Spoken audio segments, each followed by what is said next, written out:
Welcome back everyone in the new video of our Python tutorial series. In this video we are going to continue with the new topic which is how to take multiple values from user.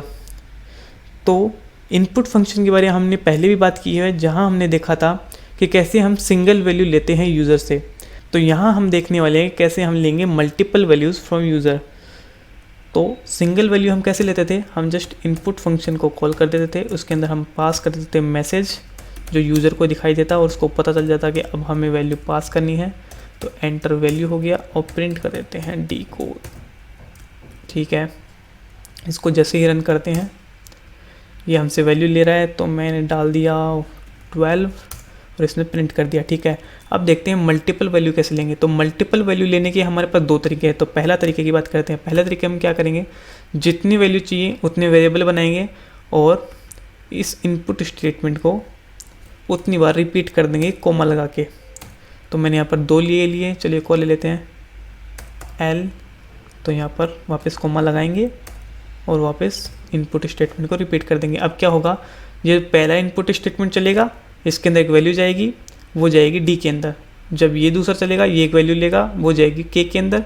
और जब ये चलेगा ये एक value लेगा, वो जाएगी L के अंदर। हम तीनों को प्रिंट करा देते हैं डी के एल। और सेपरेटर का यूज़ कर लेता हूँ मैं। सेपरेटर का यूज़ करके अलग अलग लाइन में प्रिंट हो जाएगा, जिससे हमें पता चल जाएगा कि अलग अलग वैल्यूज़ हैं। ठीक है, 5 मैंने किया 12 15 17। तो 12 15 और 17 हमारा प्रिंट हो गया है। ठीक है, तो अब हम देखते हैं दूसरा तरीका, क्योंकि ये वाला तरीका थोड़ा लिखने में कॉम्प्लेक्स है और थोड़ा कोड की साइज़ को बढ़ा देता है और आइडियल भी नहीं है। ठीक है, तो चलिए दूसरा तरीका देखते हैं। इसको हटा देता हूँ मैं। तो दूसरा तरीका क्या है, दूसरा तरीका है हमारा ये, जहाँ पर हम वेरिएबल बनाएंगे जितने हमें कोई वैल्यू लेनी है यूज़र से। इनपुट फंक्शन को वापस कॉल करेंगे, लिखेंगे एंटर 3 वैल्यूज़ और यूज़ करेंगे स्प्लिट फंक्शन का। स्प्लिट फंक्शन क्या करता है वो देखिए आप। स्प्लिट फंक्शन क्या करेगा, बेसिकली बाय डिफ़ॉल्ट ये स्पेस से सेपरेटेड वैल्यू को अलग अलग कर देता है। मतलब अगर आपने ये एंटर किया हो एंटर 3 वैल्यूज़, तो ये क्या करेगा, एंटर को अलग वैल्यू मानेगा, 3 को अलग वैल्यू मानेगा और वैल्यूज़ को अलग वैल्यू मानेगा। और जैसे ये तीन अलग अलग हो जाएंगी, एंटर जाएगा डी के अंदर, 3 जाएगा के अंदर और वैल्यू जाएगा एल के अंदर। तो चलिए इसको एक बार एग्जीक्यूट करके देखते हैं। पहले मैं इसको प्रिंट कर देता हूँ, प्रिंट डी के एल। ठीक है, चलिए तो मैंने यहाँ पर लिखा रोहित इज आर्या। तो जैसे मैं एंटर करूँगा इसने लिखा रोहित इज आर्या। तो यहाँ पर ये डी है, ये के है और ये एल है। इसको एक बार मैं सेपरेटर का यूज़ करके अलग लाइन में ले जाता हूँ। SCP = ठीक है, और मैंने एक सेकेंड, हाँ 12 = 15। तो इसने 12 एक माना, इक्वल टू को एक माना और 15 को एक माना। ठीक है, तो ये हो गया स्प्लिट फंक्शन। अब देखते हैं कि कैसे हम अलग अलग टाइप की वैल्यू देते हैं इसके अंदर। अलग अलग टाइप की वैल्यू को ये अलग अलग माने। अभी हम क्या कर रहे हैं, अभी सारी वैल्यू को स्ट्रिंग मान रहा है, चाहे वो हमने इंटीजर डाला हो, चाहे स्ट्रिंग ही डाला हो, चाहे कैरेक्टर डाला हो या कोई सिंबल डाला हो, सबको ये स्ट्रिंग मान रहा है। ठीक है, अब हम देखते हैं कैसे हम इंटीजर डालें तो ये उसका टाइप इंटीजर ही माने, कैसे हम कैरेक्टर डाले तो उसको कैरेक्टर ही माने, कैसे हम फ्लोट डाले तो उसको फ्लोट ही माने। ठीक है, तो उसके लिए हम क्या करेंगे, इवेल का यूज़ करने वाले हैं। तो इवेल का यूज़ कैसे करते हैं वो देखते हैं कैसे करते हैं। पहले लगाएंगे कैपिटल ब्रैकेट्स, फिर लिखेंगे eval x for x in input this is and यहाँ पर हम कर देंगे ब्रैकेट्स को क्लोज। तो ये कैसे काम करने वाला वो देखिए। तो for x in input dot split, इसके अंदर से वैल्यू आएंगी। ठीक है, इसके अंदर हम वैल्यू डालेंगे 3। पहली वैल्यू के लिए ये आएगा यहाँ पर, पहली वैल्यू के लिए टाइप उसका सेट करेगा। जैसे अगर वो इंटीजर टाइप की होगी तो उसको इंटीजर बना देगा और वो वैल्यू चली जाएगी हमारे डी के अंदर। दूसरी वैल्यू आएगी, उसका टाइप सेट करेगा के अंदर। तीसरी वैल्यू आएगी उसका टाइप सेट करेगा और एल के अंदर, ठीक है। आप चेक करते हैं, इनका टाइप भी चेक कर लेंगे एक बार पहले।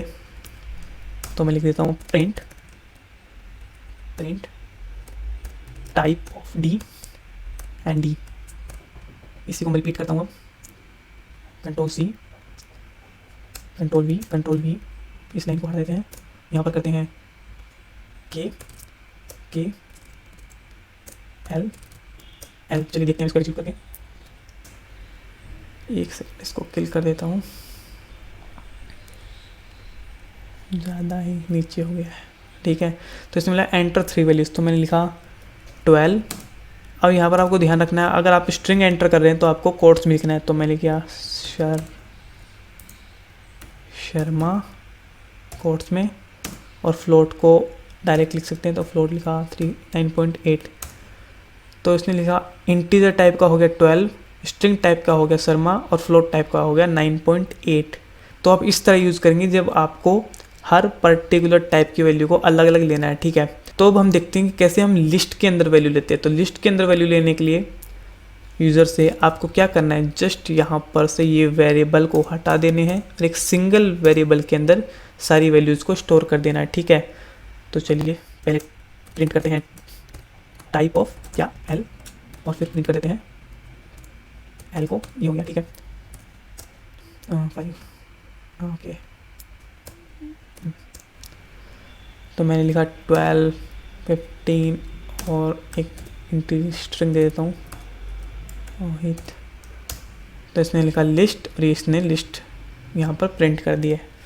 अब देखते हैं कैसे हम सेट और टप्पल में वैल्यू लेते हैं। तो सेट और टप्पल में वैल्यू लेने के लिए आपको कुछ भी नहीं करना है, आपको जस्ट यहाँ पर फंक्शन का यूज़ करना है। सेट के लिए सेट, कंट्रोल जेड एवर कर देता हूँ, इसको यहाँ पर रहने देता हूँ। सेट के लिए सेट, टप्पल के लिए टप्पल लगा देना है यहाँ पर, ठीक है। अब देखते हैं क्या होता है। तो इसको एग्जीक्यूट करता हूँ, क्या हो गया, eval x for x in input. अच्छा, मैंने यहाँ पर सेट के लिए यहाँ पर लगाने होंगे ब्रैकेट्स, तो ब्रैकेट्स लगाना भूल गए हम। अब ठीक है, अब काम करेगा। तो मैंने डाला 12, 67, 9.8, ठीक है। जैसे एंटर करूँगा, इसने बोला ये सेट बन गया है जिसके अंदर आपकी 3 वैल्यू है, ठीक है। और सेट का जो कि आपको पता है ऑर्डर नहीं होता, इसने रैंडमली कहीं भी सेट कर दी कोई वैल्यू, ठीक है। अब चलते हैं टप्पल की ओर। तो टप्पल में आपको जैसे यहाँ पर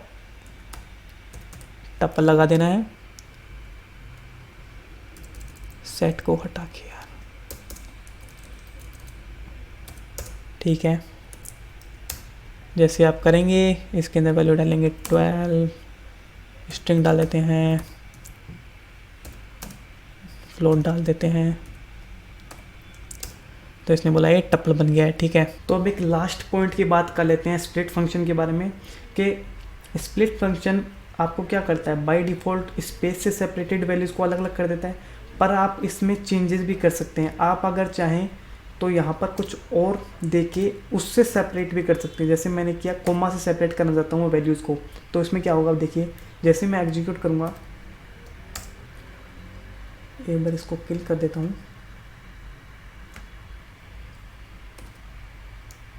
तो जैसे ही मैं एग्जीक्यूट करूँगा 12, तो स्पेस नहीं लेगा, इस यहाँ पर काम के देना है कोमा। 12, 15 और 17, 16 मैंने कर दिया। तो इसने कोमा से सेपरेट कर दिया। अब जैसे ही कोमा आया, इसने इधर वाली वैल्यू को अलग माना, इधर वाली वैल्यू को अलग माना। जैसे कोमा आया, इधर वाली वैल्यू को अलग, इधर वाली वैल्यू को अलग। ऐसे ही आप इसमें कुछ भी दे सकते हैं। अगर आप कर देंगे इक्वल, तो ये इक्वल से सेपरेट कर देगा। जैसे ही आपने किया इक्वल, तो ये इक्वल से सेपरेट कर देगा। अगर आपने इवेल लगा रखा है तो स्ट्रिंग को स्ट्रिंग की तरह लिखना होगा, कोट्स लगा के, Rohit equal to is equal to Arya. तो यहाँ पर आ गया रोहित इज और आर्या, इसने इक्वल से सेपरेट कर दिया। इक्वल के इधर वाले को अलग माना, इधर वाले को अलग माना, इधर वाले को अलग, इधर वाले को अलग। तो आप ऐसे स्प्लिट फंक्शन को चेंज भी कर सकते हैं। बाय डिफ़ॉल्ट इसका होता है स्पेस, पर आप इसके अंदर चेंजेस भी कर सकते हैं, ठीक है।